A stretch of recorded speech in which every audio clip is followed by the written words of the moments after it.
Hey guys, Deathletter Magic here, and just a couple days ago was Grand Prix Prague, so you know what that means? Somebody was caught cheating again, and by caught, I mean not actually caught at the time as far as I know. People are just kind of watching this and complaining about it after the fact, as is the norm. So I guess his opponent, the judges, the announcers, whatever, didn't see what he did, which is just absolutely shocking. Or maybe they did, I don't know. All I know is we don't have a result from this, and if there is a result, I can't find it. But I guarantee you, with the Twitch clip getting over 3,000 views, this dude's getting investigated. So it's probably just somebody from Reddit caught it. I don't know. The clip was uploaded by, oh gosh, Twitch user Wealthy Relieved Peppermint OPOP. Oh, I can't even say it correctly. The first one is OPIE. The second one is the letters OP. So it's OPOP. So Mr. Peppermint OP for short. Thanks for doing the Magic community service by uploading this clip. So let's just roll the clip. All right, let's pause the clip. The dude cheating is on the right, and you may have noticed, oh, his name's Fabrizio. That sounds familiar. I feel like I've heard of somebody named Fabrizio that was a longtime pro player at GPs and Pro Tours who got caught cheating. Oh, it must be him again. Nope, it's a different person named Fabrizio. Maybe that's a common name in some other country and I'm just not aware of it, but this just seems like the world's biggest coincidence. Anyway, the other Fabrizio is Fabrizio and Terry. I think his suspension just got lifted or something after like a year. I don't know. Obviously, he should have gotten a lifetime ban, and I don't know if he's back playing or not. But to be perfectly clear, Fabrizio Campinino is not him, unless he changed his name recently. Okay, continue rolling it. All right, so he is looking through his library, I believe it is. He sets it down, looks back at his hand, switches it around because annoying pros do that. Then he picks up library again. Oh, he drops a card. Oh, look at that. Did you catch what he did? If you didn't, you are literally blind. Okay, let's slow this down for a second because there's some things I want to point out. So he's looking through his library. He sees what the last card is. Boom. He does get eyes on it. Drops his library back down. And look at the weird way he puts it down. I'm like, what was that? Like, seriously, what did he just do? What was the point of that? Then he switches his cards around to waste time and to distract people and whatever. And now, that's the tell. He touches his existing forest. I don't know why. I don't know what he was trying to do there. And then, oops, I dropped a forest. Oh, I must have nicked it on my way past. I must have brushed my library up against it. Okay, let me just drop it there. So some people are saying, and this is what it always is with on-camera cheats or like card manipulation cheats, is what if it was an accident? What if he thought that he brushed up against that card and he didn't know it dropped out of his library? First of all, if you pick up a library and a card drops, you know it. I mean, especially with like Eclipse sleeves, I don't think that's what he's using, but those especially, and a lot of Dragon sleeves, Dragon Shield ones, you know, because there's like this weird like left-right friction, and then the whole stack gets lighter, and that is not much of a library there. I mean, that's got to be, what, 15 cards left, maybe 20? You're going to notice the weight difference. You're going to notice that something fell, that something moved, and I don't think that that could be reasonably mistaken as something brushing up against something else, or, oh, you magically, with the power of magnets or static electricity or something, picked up like one of your lands off your landline and then moved it. And the one thing is, he touches the damn card before he goes for the trick. I don't know if it's a nervous thing.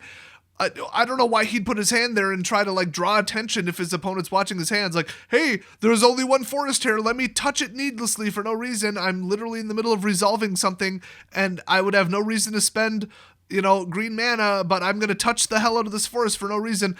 Oh, and then I do the cheat. That just gives away. 100% dead giveaway. There is no way in hell that this was an accident. I would say 100% he was cheating.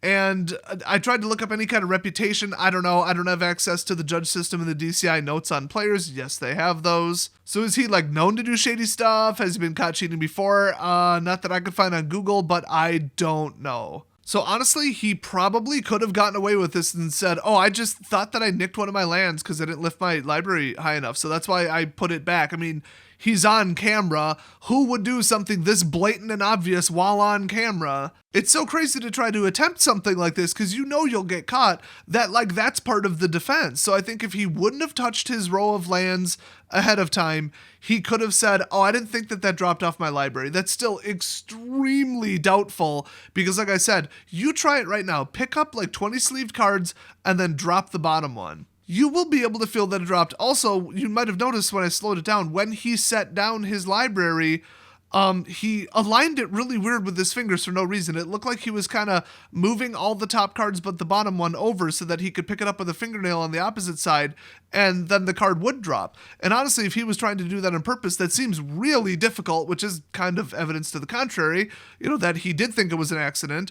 I mean, it seems hard to pull off, but you'd have to know like the exact friction coefficient and when you're going to let it go and all that, but I think he tried to land it directly on his landline and he didn't quite get it there. But he did get it pretty close. I tried to replicate this and I got about as close as he did. I couldn't drop it directly onto my line stealthily, especially not from like a low height, but I don't know. I guess it's not as hard as I thought, but then again, like I'm good at knife throwing and lock picking and just like subtle, small muscle finger control stuff. But hey, if he practices more than I do, there you go. He could get real good at stuff like this. So I'd say 99% chance that he's cheating. I mean, I'd give it 100%, but who knows? Anything could happen.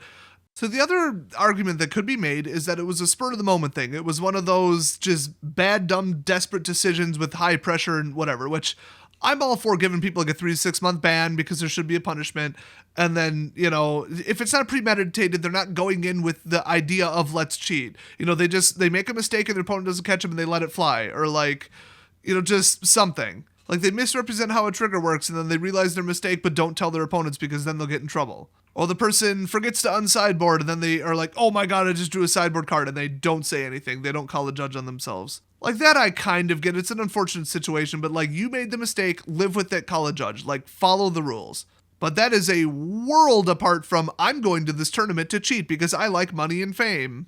So in this case, did he accidentally drop the land off the bottom of his library and then just in the spur of the moment say, oh, well, I'm going to slide it up onto my line because I bet my opponent won't catch it. Maybe he looked up, his opponent wasn't looking, and he's like, okay, let's do it. Because that would be like, why did he do it on camera? Like, that's so dumb. Like, if he just instantly thought, oh, crap, I dropped this.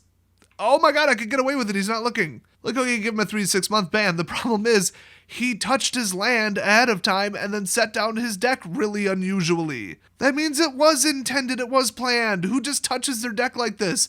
Who just touches a forest for no reason and tries to like line it up a little different or whatever the hell he was doing? So that gives it away. I hope he gets a lifetime ban. I know he won't. He's just going to get like a 1-year ban if they even ban him at all. They might just say, oh, well, we didn't catch it at the time. We'll put a note in his file that something suspicious happened, and if he ever does it again... Dude, people like this should be absolutely lifetime banned from Magic. I mean, it's clear as day to me that he did it on purpose. So anyway, thanks Fabrizio for doing it on camera so we could all enjoy this wonderful clip and have video evidence to catch you. That's awesome. I hope you enjoy your ban that I'm sure is coming. So if anybody has any more information, any outcome, any, rumors online, any past history of this guy, anything, leave it down in the comment section below. Otherwise, thanks for watching, and I'll see you guys next video.